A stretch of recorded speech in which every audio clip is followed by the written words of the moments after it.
He thought it would be a routine hearing. Instead, he walked out. Live, on camera, under oath. This wasn't just political theater. It was a public unraveling, fueled by leaked memos, encrypted messages, and one anonymous audio file no one was supposed to hear. In this story, we dive into how a calm, methodical congresswoman turned a routine hearing into a devastating exposé of covert communication, buried instructions, and a collapsing web of deception. What started as one man dodging questions became a full-blown investigation into a hidden playbook, used to keep the truth off the record and out of reach. Until now. Before diving into the story, comment on where you are watching from, and don't forget to subscribe so you won't miss the latest stories. He walked into the room expecting just another hearing. Routine, predictable, something to check off the week's agenda. Kash Patel, confident as ever, took his seat at the witness table inside room 2041 of the Rayburn House office building in Washington, D.C. It was just after 9 a.m. on a gray Wednesday morning. The kind where the sky looks undecided and the air hangs heavy with possibility. Outside, a drizzle dusted the sidewalks. Inside, the room buzzed with the quiet hum of bureaucracy. Aides shuffling folders, reporters lining up behind velvet ropes, techs adjusting C-SPAN cameras, and tapping on microphones that blinked red with anticipation. Patel looked sharp. His suit was custom, his tie just bold enough to command attention without appearing too loud. He leaned back in his chair, half smirking at a whispered joke from his lawyer. From the outside, he looked relaxed, comfortable. He'd done this before. Across the room, Representative Jasmine Crockett entered silently. There was nothing flashy about her presence. No entourage, no theatrics, just a slim legal pad in hand and the intensity of someone who'd done her homework. She moved like a woman carrying something sharp and well hidden. Her aide, Brenda Moreno, a composed figure in a dark green suit, leaned in close to give one final update before taking her seat behind her. Jasmine nodded once, eyes never leaving her notes.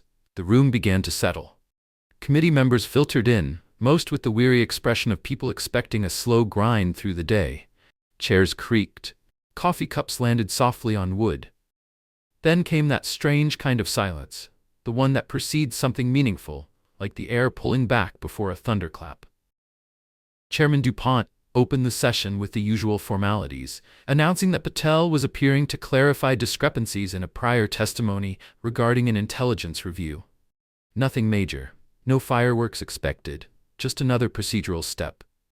But then, about 30 minutes in, DuPont gave Jasmine Crockett the floor. She adjusted her microphone slowly, deliberately. Her tone was calm. Her words, exact. Mr. Patel, she began, in your last appearance before this committee, you testified that you had no written communication with Mr. Devlin regarding the March 14th briefing. Correct? Patel, still composed, nodded once. That's correct. Without so much as glancing up, Jasmine flipped a tab on her folder and pulled a single sheet of paper from within. No dramatics, no raised voice. Just truth wrapped in quiet certainty. I am entering into the record, she said, a memo dated March 13th. It's addressed from your personal email to Mr. Devlin's private account. It references verbatim details of the March 14th briefing. The shift in the room was immediate, audible. Someone in the gallery stirred. Patel blinked. That's not possible, he said, tension creeping into his voice. That email must be misattributed. But Jasmine kept reading, her voice low, calm, methodical. Each line she recited cut clean and deep. The memo wasn't vague. It was detailed, time-stamped, CC'd to 2 other staffers, and at the bottom, in black and white, Patel's digital signature. Across the table, Brenda Moreno kept her gaze locked, not on Patel, but on his attorney. The man had stopped smirking. Chairman DuPont leaned forward, brow furrowed. Mr. Patel, do you have a response? Patel, now noticeably unsettled, stumbled through a vague rebuttal. He tried to reframe the question, grasping for control. But it was clear, the rhythm was broken. He was off balance, and Jasmine hadn't raised her voice once. Somewhere in the next room, an intern watching the live stream muttered, "Yo, is she about to cook this man?" Back in the chamber, Patel scratched at the side of his neck. The overhead lights now felt a little too bright. Jasmine, still unmoved, placed the email flat on the desk in front of her. "I'll move to my next question," she said smoothly. "But this is just one of several discrepancies we've identified." The tone in her voice wasn't threatening. It was worse. It was inevitable. Jasmine Crockett didn't glance up. She didn't need to.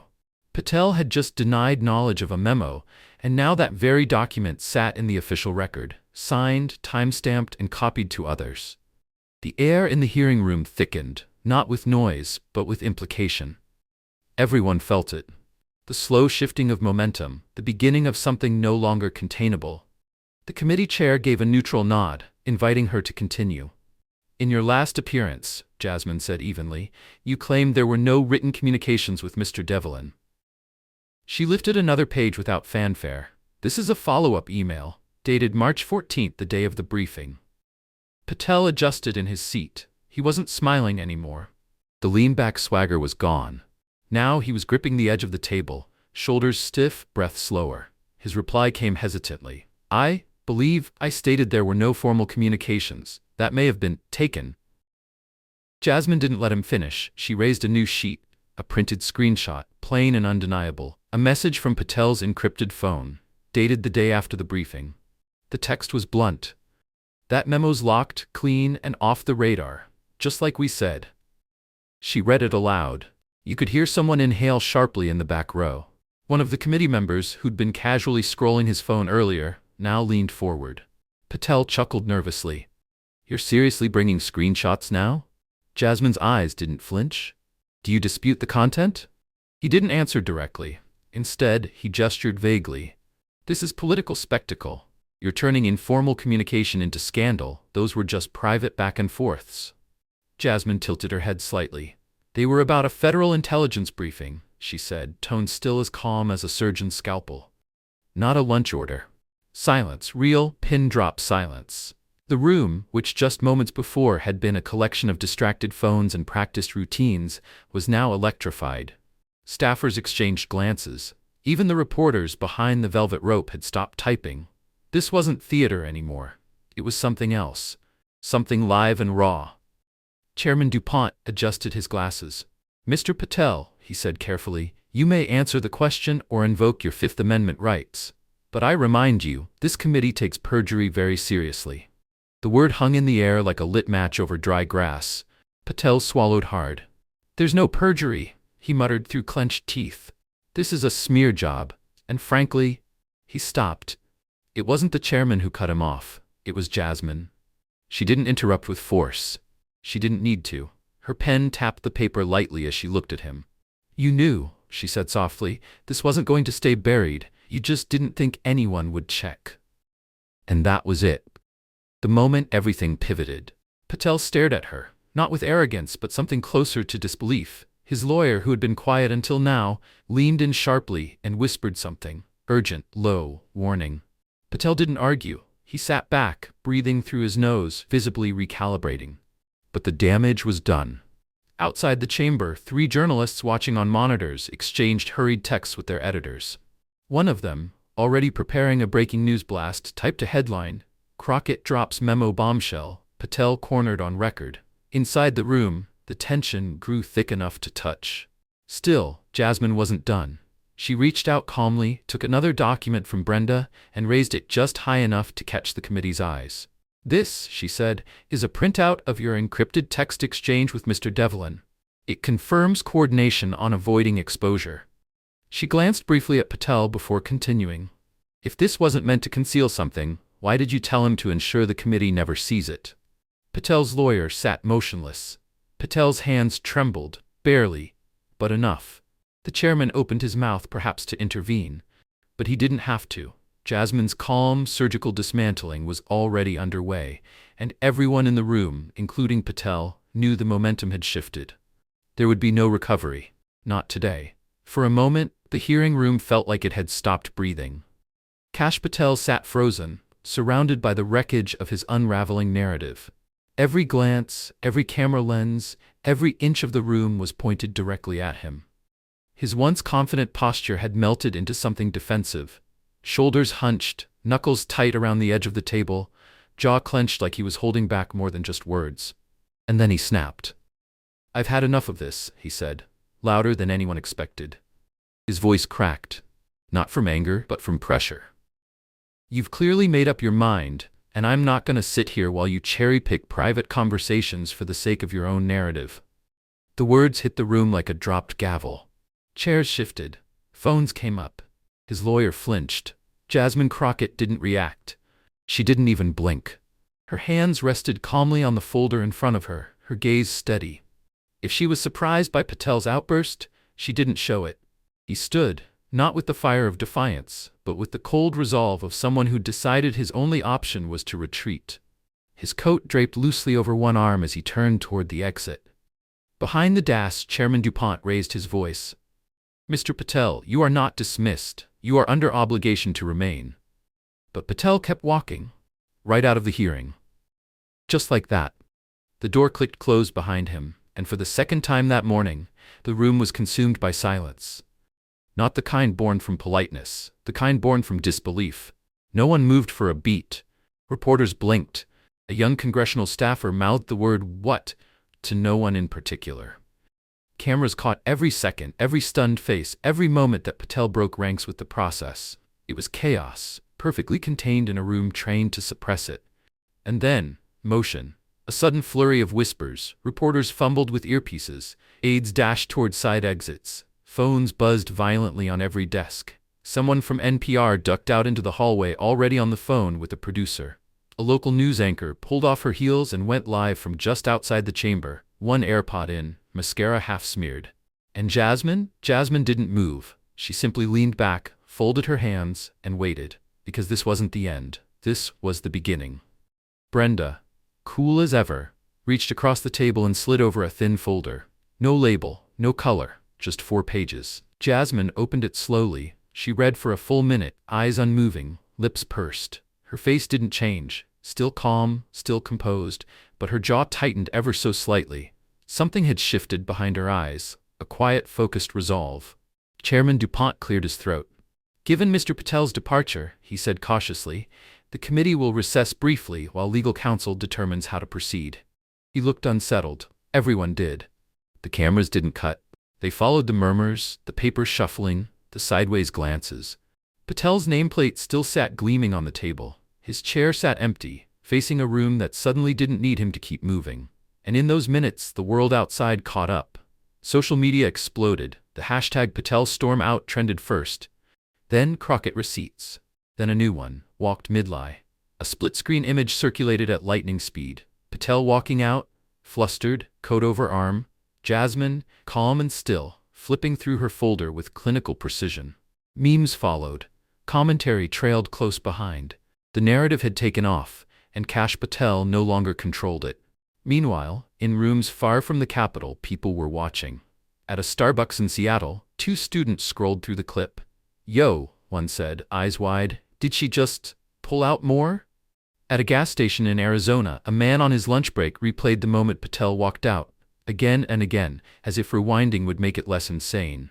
But Jasmine hadn't even played her full hand yet. Inside the chamber she stood. She wasn't done. Not even close. "I don't want to release this unless he comes back," she said, her voice low. Brenda nodded. "He will. His lawyer's too smart to let him hang himself like that." Jasmine's gaze didn't leave the folder. "He already has."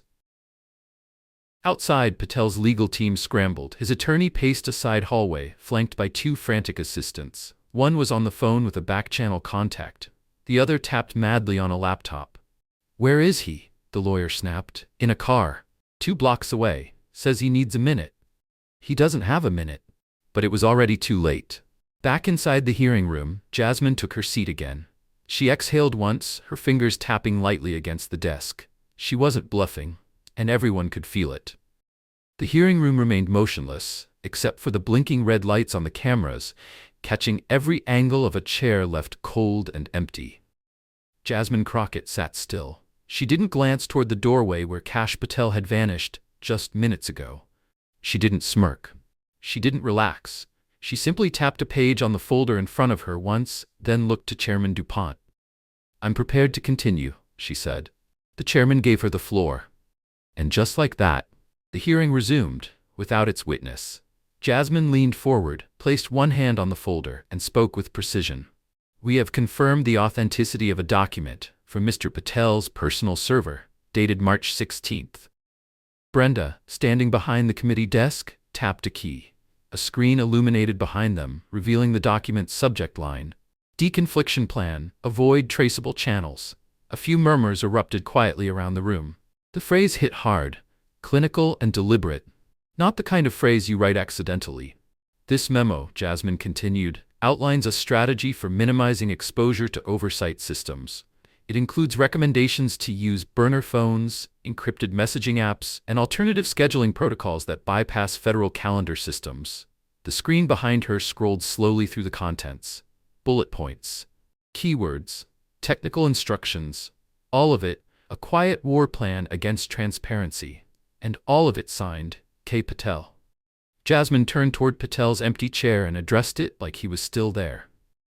This document was authored 2 days after Mr. Patel's sworn testimony, in which he claimed no efforts were made to conceal internal communications. The silence that followed was deep and sustained. Even the usual mechanical hum of the cameras seemed muted. Something bigger had just surfaced, something calculated. Outside, the ripple effect had begun. People who had started the day barely paying attention to a hearing were now texting friends, scrolling through live streams, and joining comment threads in real time. Word spread fast. Patel wasn't just squirming, he had walked out. And now, new documents were being unveiled in his absence. Back inside, Jasmine flipped the page in her folder and paused. "He'll come back?" Brenda whispered from behind her. Jasmine nodded, but her eyes never left the screen. His attorney knows what's coming next. 15 minutes later, the door opened. Patel reappeared. But this wasn't the same man who had walked in earlier that morning. Gone was the confident tilt of the head, the smirk that suggested he thought this was just another performance. What returned was a quieter, flatter version of the man, coat folded over one arm, steps slower, eyes dark. There was no fire in him, only calculation. He sat down wordlessly. Chairman DuPont acknowledged him only with a nod before speaking. "Mr. Patel, during your absence, this committee reviewed new evidence. You may now respond." Patel leaned toward the mic. His voice when it came was smaller than before. "Some of the language in those documents wasn't meant to be taken literally," he said, slowly.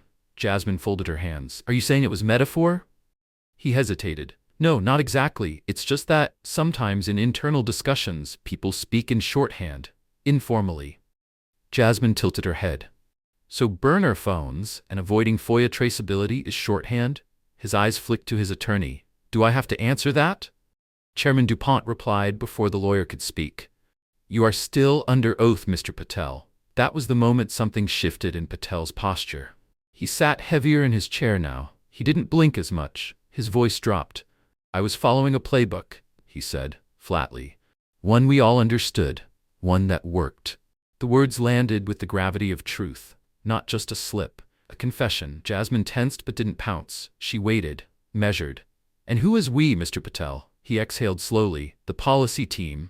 At least 5 of us." "And were you instructed," she asked, "to keep your communications off the record?" His reply was almost a whisper. "Yes." "And who gave that instruction?"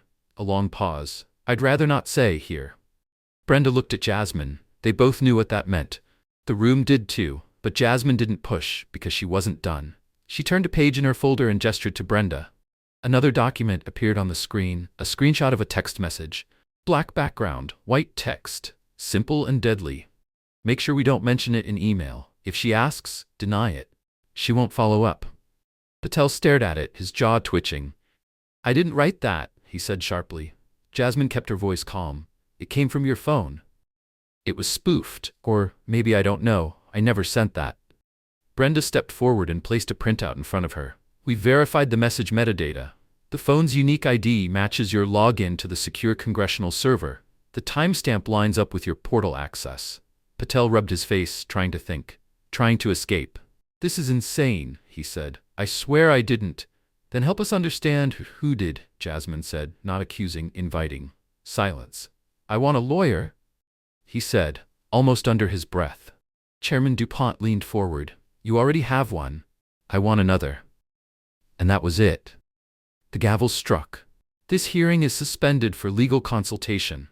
The room broke like a wave. Aides and staffers immediately stood up, whispering in clusters. Reporters pulled out phones. Someone rushed out to alert a news van already circling the building. And still, Jasmine didn't flinch. Brenda leaned in close. That wasn't even the biggest piece, she whispered. I know, Jasmine said quietly, folding the final page in the folder. That's next. The sound of the gavel still echoed in the room as it emptied like a punctured balloon. Staffers whispered furiously. Reporters darted out into the hallway with their phones raised, speaking in clipped, urgent tones. Cameras kept rolling. C-SPAN didn't cut the feed. No one dared to look away. Patel had just asked for a second lawyer. Jasmine Crockett remained seated. She didn't flinch, didn't check her phone. She simply folded her hands in front of her and stared at the last page in her folder like she was reading a weather map before a storm. Because that's what was coming. And this wasn't the eye of it, it was the first surge. Across the Capitol, newsrooms kicked into overdrive. CNN moved a legal panel to the studio floor. MSNBC rolled breaking coverage. Even Fox News, where coverage had been skeptical and measured, couldn't ignore what was happening. Patel had walked out, then cracked, then asked for legal protection in real time, under oath, under lights, under pressure. This wasn't a hearing anymore. It was an unplanned detonation. Outside, people gathered. Protesters started arriving with hand-painted signs, some angry, some stunned, some still catching up. It didn't matter which side you were on. It was happening. It was live. And it was undeniable. Inside a private room down the hallway, Kash Patel sat hunched over a conference table. A glass of untouched water sat in front of him. He stared at nothing. His lawyer paced beside him, frantic but controlled. Two aides flanked the room, one on the phone, the other tapping furiously on a laptop. Their voices were low, panicked, cutting across each other in short bursts. There's audio now, one aide said, looking up. She hasn't played it yet. The words hit like a rock skipping across a frozen lake. Patel didn't react. He didn't ask what was on the recording. He already knew. His lawyer leaned over the table. You've got one chance, he said slowly, to explain this before they play it. One. Still, Patel said nothing. Back in the hearing room, Jasmine sat with Brenda and Derek Flores, a junior aide barely out of grad school with the eyes of someone who just saw how deep the rabbit hole went. They reviewed the transcript that came with the audio, 45 seconds, just enough to change everything. Play it now? Brenda asked quietly. Jasmine shook her head. We hold it until the chairman reconvenes. It has to be on the record. Brenda nodded. She already knew. Meanwhile, the news trucks outside powered up satellite feeds. Anchors stopped cutting away. This wasn't just Capitol drama anymore, it was a national moment.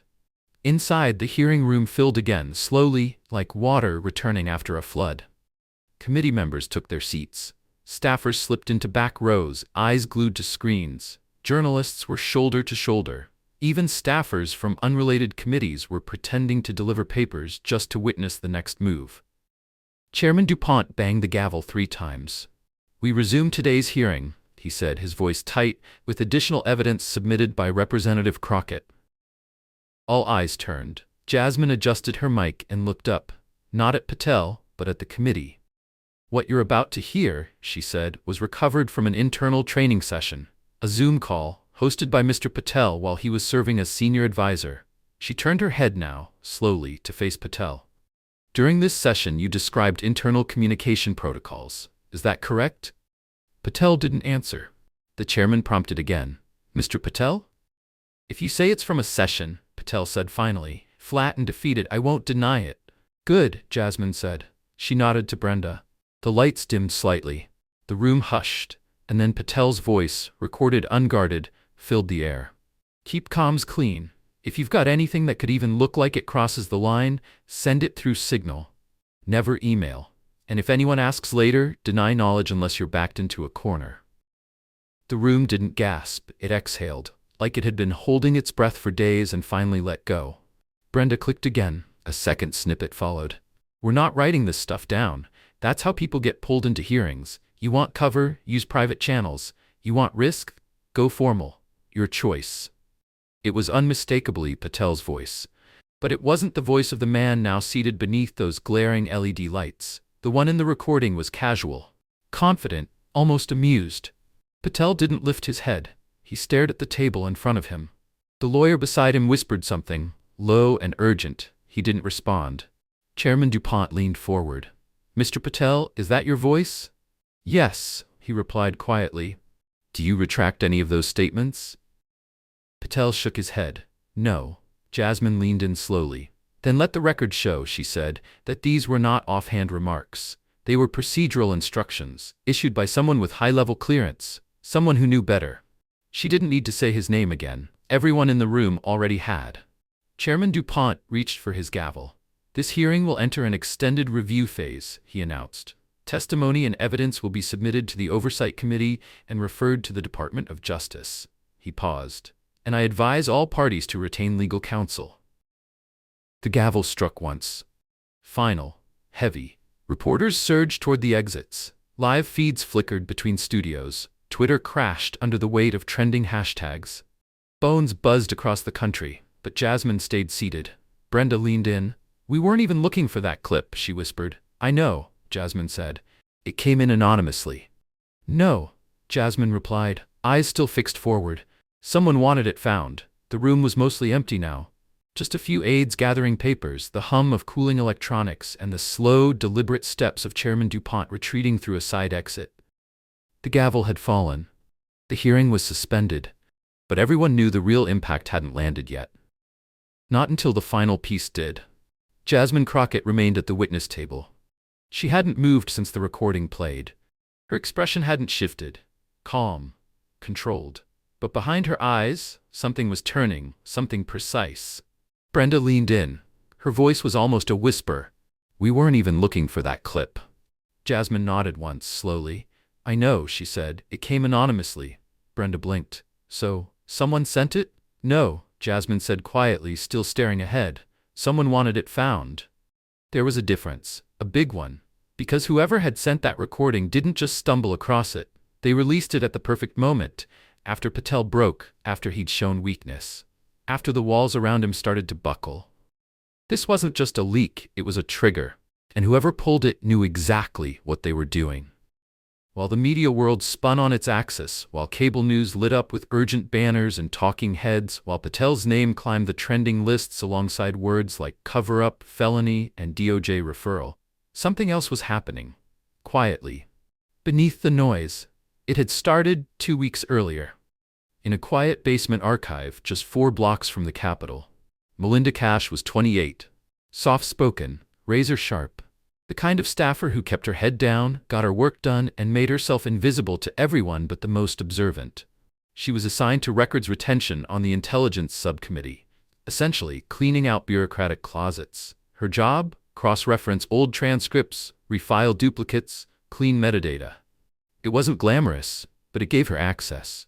One afternoon while chasing down an indexing error, Melinda overheard 2 mid-level staffers joking about something called the ghost drive, a flash drive that didn't officially exist, a pocket-sized archive passed hand-to-hand between trusted insiders. One laughed. The other said, "That's not even real anymore, man." Melinda didn't laugh. She remembered the name that came up in their conversation. W. Staff Line. It stuck with her. That same night, she pulled up old archived server logs, backlogged metadata, minor anomalies, breadcrumbs no one cared to follow, and she saw it. 4 messages. Each referencing W staff line, each from Patel's encrypted address. She didn't report it, not to her supervisor, not to anyone. Instead, she followed the threads, quietly compiling what she could. A memo, a set of phone logs, calendar pings that didn't match official records. She verified everything herself, twice. Then, 4 days later, she printed the evidence, slid it into an unmarked envelope, and on her day off, she walked into Representative Jasmine Crockett's district office in Dallas, handed the envelope to the front desk staffer, and said only, "Give this to her, no one else." Back in D.C., when Jasmine received the documents, she had no idea where they came from. But the markings were clean. Original. Untouched. Her legal team ran them through 3 authentication layers. They didn't pass through any Congressional server. They hadn't even touched the usual internal metadata chains. These were first generation. Then a second package arrived separately. Encrypted, no sender. Inside, the audio file. Jasmine knew the voice immediately. Kash Patel, casual, off-guard, exposing everything in 45 seconds of off-script arrogance. Whoever sent it didn't want recognition. They wanted impact. Now, as the Capitol buzzed with the fallout and the press salivated over Patel's unraveling, Jasmine sat in her office, staring at a whiteboard cluttered with names, arrows, dates, and timelines. It looked like a criminal flowchart, because it was. Brenda paced behind her. If 5 people were involved, she said, and we've only confirmed Patel, who's protecting the rest of it? She paused. You saw his face. He didn't build this alone. Someone coached him. Jasmine stared at a name on the board. Devlin. He mentioned a playbook, she said. Somebody wrote it.